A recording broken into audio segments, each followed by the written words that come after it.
Amen. Magandang hapon po sa bawat isa. Pwede na tayo mag-pray, di ba? Okay na yun? Praise God. Hallelujah. Sige nga po, pakigreet nga po yung mga kapatid natin nasa ating kaliwa at kanan. Amen. Hallelujah. Namiss ko po kayong lahat. Almost 1 month ako hindi nakadalo. And praise God sa pagkakataong ulit na makatayo sa inyong harapan. And indeed, there's a power in the name of Jesus. Amen? Hindi ko alam bakit parang kinakabog masyado yung dibdib ko kanina. Isa lang naman na word yun, di ba? Yeshua. Pero halos ubusin niya yung luha ko. And that's the power of the name of Jesus. Amen? So, and praise God that sa ating opening natakalan ni Brother June yung aking topic, which is inspired din dun sa talk ni Pastor Peter Tan. And indeed, nasa series tayo ngayon ng Great Commission. Amen? Amen. And wag po kayo mag-alala, we only have 2 points for this afternoon. Amen? Hindi ko po hahabaan masyado kasi hapon nga. But I'm so blessed po. I just want to start my talk sa pagpapasalamat na narinig ko yung ating bisita kaninang umaga. And indeed nga po, sa sitwasyon natin ngayon, napaka-komportable na ng bawat isa. But in the other part of the world, may mga ganun palang sitwasyon, di ba? May mga taong nalalagay sa bingit ng kamatayan just to proclaim the name of Jesus. And this is the core lesson of the Great Commission. Amen? So, bago po tayo magpatuloy, samahan niyo po ako sa maiksing panalangin. Amen? Oh Heavenly Father, great is your name, O God. Indeed, O God, yours is the glory, the power, Father God, all the honor, Father God, ay sa iyo lamang, Panginoon. And Lord, this afternoon, Lord, ang aming pong dalangin, O God, ang aking pong dalangin ay patuloy niyo ako, Father God, na samahan, Panginoon, as I deliver your word, Panginoon, that this word, Father God, that you have prepared, Panginoon, ang patuloy namin makita, O God. It's not me, Panginoon, but it's your word alone, Father God. And Lord, thank you so much, Father God, for the receptive heart of my brethren, O God, natatanggap nito. And this word, Panginoon, ay patuloy na tumimo, O God, tumubo, Panginoon, at magkaroon ng bunga, O God, sa bawat isa, O God. And Lord, anumang gawa ng kaaway sa lugar na ito, O God, patuloy kong sinasaway, O God, sa pangalan mo lamang, Jesus. And Lord, we will finish, Father God, victorious because you are with us, O Jesus. Hallelujah. Yours is the glory alone, O God. In Jesus' name we pray. Amen. Amen. So, ang topic po natin ngayon, as I said, the Great Commission. So, ang title ng ating message is Why It Was Given. Why it is given. Bakit nga po ba binigay ang Great Commission? And first, ano nga ba yung Great Commission? Sabi nga, after Jesus brought salvation to the world, by shedding His blood on the cross, He gave a command to all believers to go and spread the gospel to all nations. So, alam naman po natin, di ba, yung Great Commission is matatagpuan natin sa Matthew 28:18-20. Sige nga po, basahin natin lahat. And Jesus came and spoke to them, saying, all authority has been given to me in heaven and on earth. Go therefore and make disciples of all nations, baptizing them in the name of the Father, and of the Son, and of the Holy Spirit, teaching them to observe all things that I have commanded you. And lo, I am with you always, even to the end of age. Amen. So, napakalinaw naman po, di ba? Na parang yung kinanta natin kanina, all authority has given to Jesus. Sabi nga, di ba, walang pangalan sa ilalim ng langit na mas makapangyarihan pa sa pangalan ni Jesus. Amen. Agree po ba tayo doon? Amen. So the name of Jesus itself is powerful. And nakakalungkot man pong isipin na etong Great Commission na to ay somehow nakakaligtaan natin. Amen. Kasi kung nagagawa po natin, makikita natin dito pa lang sa church. Amen. Sa family pa lang natin makikita na natin. But the good thing is we are still given a chance to be a part of this Great Commission. Amen. So the Great Commission is a mandate for all believers and should be treated such. Ano nga po ba yung mandate? Mandato kung sa Tagalog, di ba? Parang napakabigat na command, na utos na kailangan nating gawin. Amen. So, kung titingnan po natin, di ba, pag sa company natin, pag inutusan tayo ng boss natin, di ba, kunyari, sa isang posisyon, napakadami nyo, ikaw yung napili, na ipagawa sa'yo yung bagay na yun, at gustong-gusto mo siya. Di ba, feeling proud ka, feeling honor ka, na ikaw yung naging kaakibat, or ikaw yung napili ng boss mo, na gumawa nun. So, why not let's apply that attitude in the Great Commission, di ba? When we hear the Great Commission, dapat yung nasa puso natin is, it is an honor to be a partner of Jesus Christ in doing this mission. Amen po ba? So, bakit nga po siya binigay? First, the reason why Great Commission has been given to us is, una po, as I've said, may dalawa tayong points. The first one is, we people are lost. Amen? So sa Luke 19:10 nga po, sabi doon, for the Son of Man has come to seek and to save that was lost. And ano nga po ba yung ibig sabihin ng lost? Yun pa, nilagay ko na rin pala dyan. Lost means separated from God because of sin. Amen. So, separation. Di ba, pag may mga namamatay, naisip natin na yun ay separation ng soul nila sa katawan. Di ba? But eto pong lost na tinutukoy dito is eternal separation ng ating spirit kay God. So, we should not take this so lightly. Amen po ba? So sa Luke 16:19, it explains the seriousness of being lost. Yung Luke 19:26 po is the rich man and Lazarus. And basahin po natin.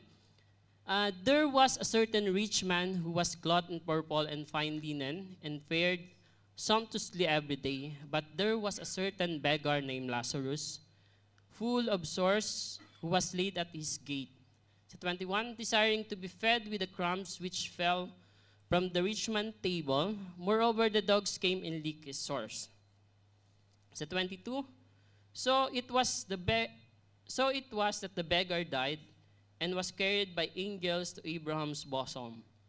The rich man also died and was buried. 23, and began in torments in Hades or Hades. He lifted up his eyes and saw Abraham afar off and Lazarus in his bosom. Sa 24, then he cried and said, Father Abraham, have mercy on me, and send Lazarus that he may dip the tip of his finger in water and cool my tongue, for I am tormented in this flame. But Abraham said, Son, remember that in your lifetime you receive your good things, and likewise Lazarus evil things. But now he is comforted and you are tormented. And beside all this, between us and you, there is a great gulf fixed. In other translation po, chasm. So that those who want to pass from here to you cannot, nor can those from here to pass to us. So, kung makikita natin dito, alam ko po na matagal na nating naririnig to. And makikita natin na totoo yung buhay, yung life after death. Amen po. Sabi nga doon, when we are struck by the reality of life after death, we will take the Great Commission seriously. After that, our destiny is settled. So pag namatay na tayo, that's it. It's judgment, di ba? So while we have still the chance to be a part of the Great Commission, why not be a part of it? Amen po ba? Amen? So sabi ko nga kanina, being lost is separated from God because of sin. And sin, as we all know, is the root of all human misery. And sabi nga, di ba, pumarito ang anak ng Diyos para hanapin at iligtas yung mga na-lost. So sabi nga sa Romans 3:23, for all have sinned and fall short of the glory of God. Amen? So, without the grace of God, we are bound to hell. That's the reality of it. So, praise God that there is Jesus that came to save us. Amen po ba? So, the Great Commission is totally pointing us to what Christ did on the cross also. Amen? So, maalala po natin in the year 2020, nagsimula siya ng late 2019 up to year 2022, di ba, the world was struck by this COVID virus. Amen. Sigurado po hindi natin makakalimutan yan. And wala na pala yung mga bilog-bilog. Amen. So, when the world was struck by that COVID virus, everybody take it seriously. Amen. Sino po ba yung hindi naging seryoso or hindi parang ginawang joke lang yung COVID? Especially po yung first break, 'di ba? Sobra. Yung first wave na yon, grabe. Hindi lang physical, more on mental yung atake niya, 'di ba? So, if COVID virus was taken by the world so seriously, why not the battle of sin? Hindi natin i-take them seriously. Because yung resulta ng sin is hindi lamang dito sa mundo mararamdaman, but it will pass through eternity. So when we didn't take sin seriously, sabi nga, di ba, nung naging born again tayo, no turning back. So when we take when we didn't take sin seriously, when we encounter death, no turning back then. Hindi na tayo pwedeng ipagdasal, hindi na tayo pwedeng pamisahan, or kahit ano pa mang gawin. Amen? So we need to do the best that we can do while we are still here. Sabi nga, habang may hininga pa tayo, gawin na natin. Amen? Amen po ba? Amen. Sabi ni Pastor, pumalak pa kayo, di ba? Amen. So praise God. And the thing is, ano ba yung mortality nung COVID? Ilang billion po ba yan ang matay? Ilang milyon? Hindi ko na nakuha yung data. But the mortality rate of sin is 100%. That's for sure. Sabi nga, for the wages of sin is death, but the gift of God is eternal life in Christ Jesus our Lord. Amen. That's a good thing in it. Na laging may sagot si God sa mga chaos na ating may encounter. Amen. So that's the first thing. We people are lost. Amen po? So patapos na tayo. Second point. We people need Jesus. Amen. Sino po ba hindi nangangailangan kay Jesus? Taas kamay. So, lahat po tayo kailangan natin si Jesus. Amen. And sa Colossians 1:13-14, sabi doon, He has delivered us from the power of darkness and conveyed us into the kingdom of the Son of of His love, in whom He have redemption, brought His blood, the forgiveness of sin. So, in Colossians, sabi nga doon, may dalawang bagay na makita tayo dyan. In Jesus, there is redemption, and there is forgiveness of sin. So, why do we need Jesus? Because we need redemption and we need forgiveness of sin. Because without the redemption by the blood of Jesus, we cannot do anything. Kahit anong gawin natin, kabutihan, gumawa tayo araw-araw ng kabutihan, without by the shedding of the blood of Jesus, lahat ng ginawa natin or gagawin natin is in vain. Amen po ba? So sa Acts 4:12, nor is the salvation in any other, for there is no other name under heaven given among men by which we must be saved. That is only in the name of Jesus. Actually, during etong break ko na, yung break na hindi ko pagpunta dito, di ba po, as you all know po, nanganak si Mrs. And while I'm waiting, napakanta. I mean, habang nag-aantay ako sa ospital, I encountered to mga insa natin, mga EMS. And doon ko nakita gaano sila kapursige mag-evangelize. As in, grabe, napaka-ano nila, napaka-persistent nila. Kabisado nila itong mga Great Commission, kabisado nila yung Jesus, kabisado nila yung Bible. And dun ko nakita na we are so left behind in terms of attitude sa paggawa ng Great Commission. They know Jesus, they believe in Jesus. But the thing is, how about we Christians? That's why sinabi nga doon ni Pastor Peter, di ba? Hindi natin kailangan lang yung believer. We need a disciple. Because disciple are committed followers of Jesus Christ. When we talk about committed followers of Jesus Christ, gagawin natin yung ginawa ni Jesus Christ.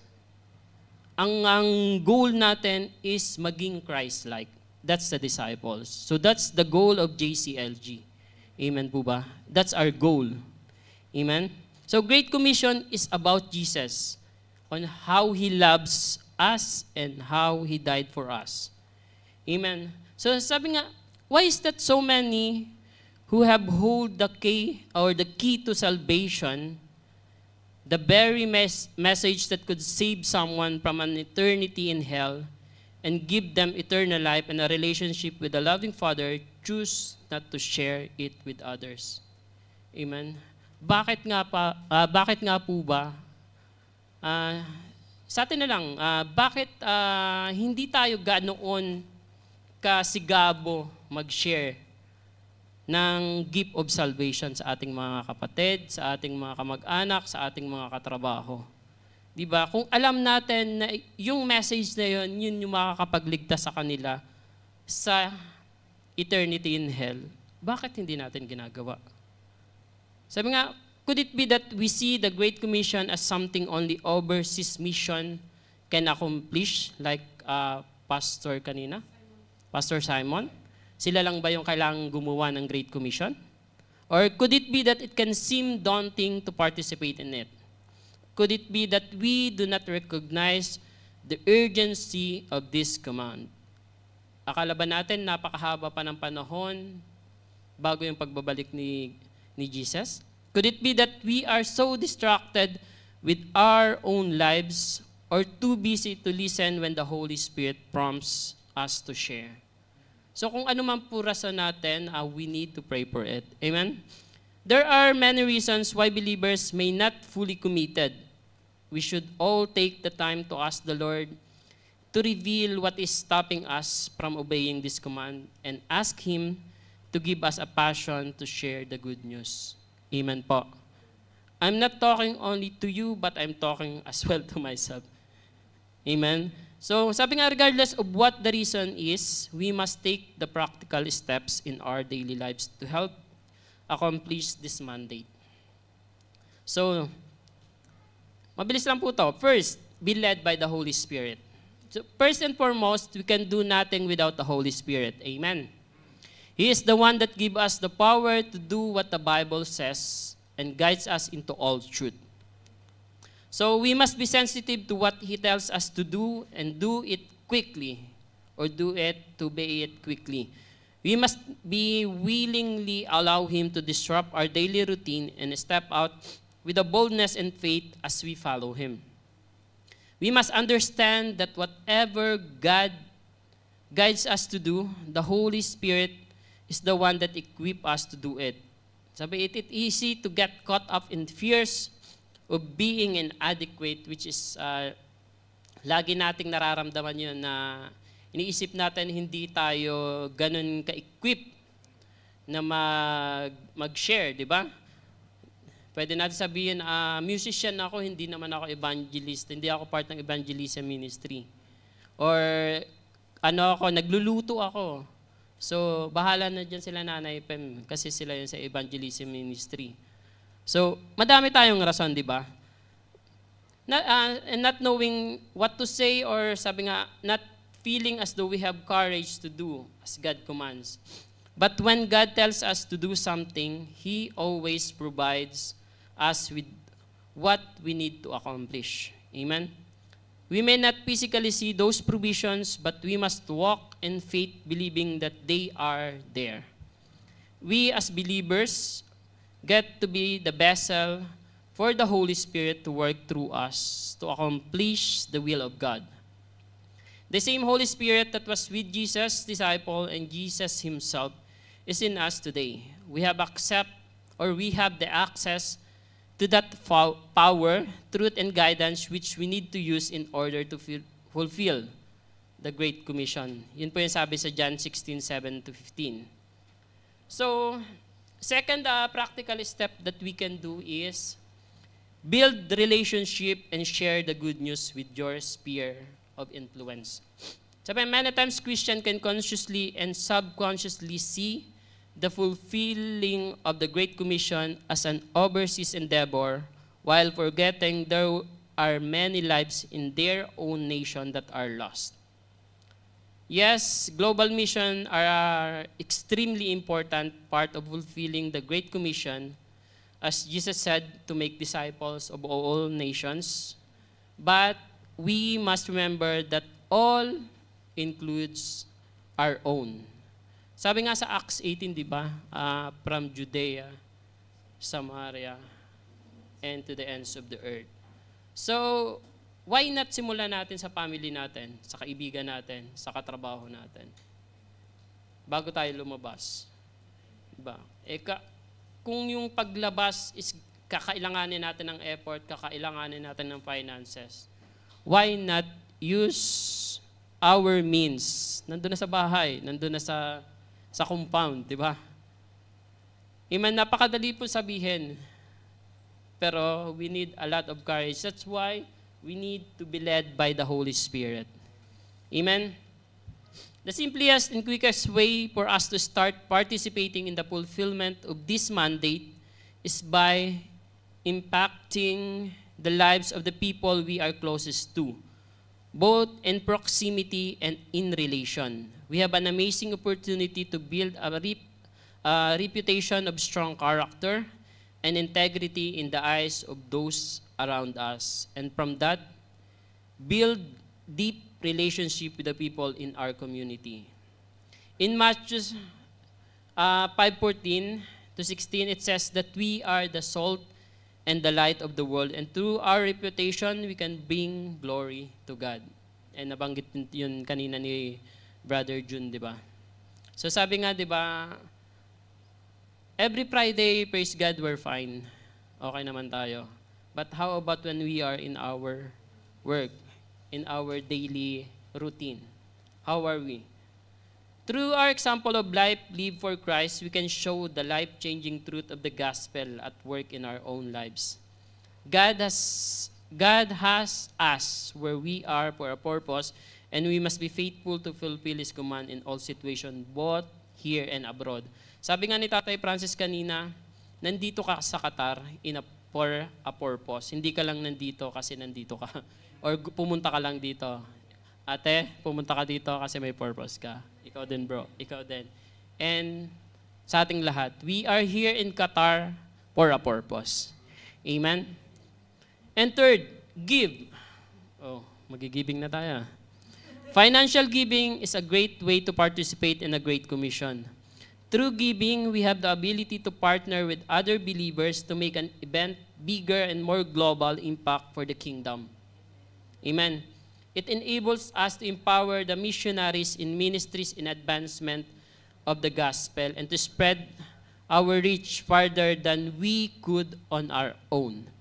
Even though we may not be the direct messenger, the Bible tells us that we get to be a receiver of the righteousness that is born from our support.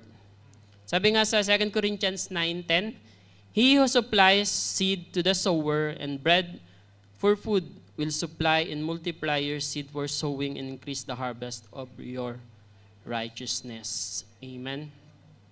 So, what mission strategy is most important in fulfilling the Great Commission? Nandiyan pa ba yun natin? Natandaan po natin last Eid, nagkaroon yung mga leaders ng conference. We have this leaders conference. And isa to sa natakel. And praise God for that. Etong mission strategy na ito is part din ng vision and mission ng ating church. Amen. Ano nga po ba yung mission and vision ng church? Binanggit din yung tatay kanina, di ba? Amen. So Jesus was very clear in instructing His disciples to build His church. The church is the global body of Christ followers comprised of small local community of Christian believers. Amen.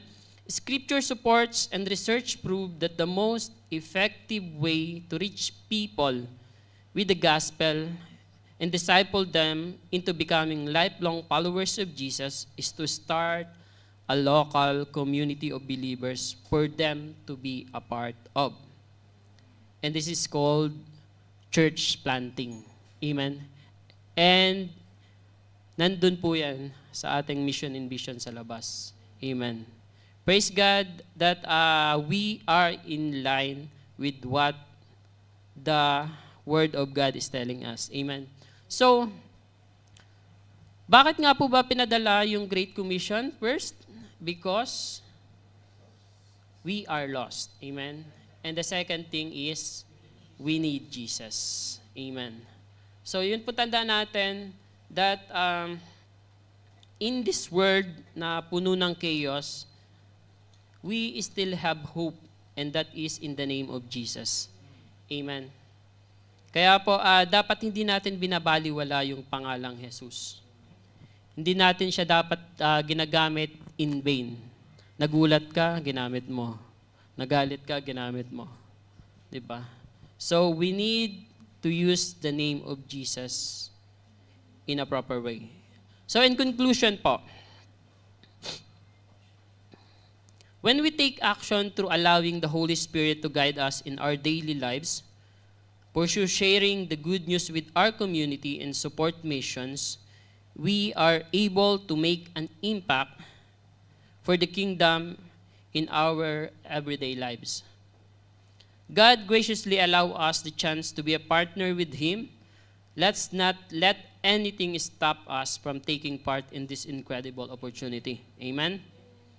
Remember, we are once lost, but now have found. Thanks be to the saving grace to our Lord Jesus, or to our Lord and Savior Jesus Christ. Amen? So, the Great Commission is about the Lordship of Jesus Christ.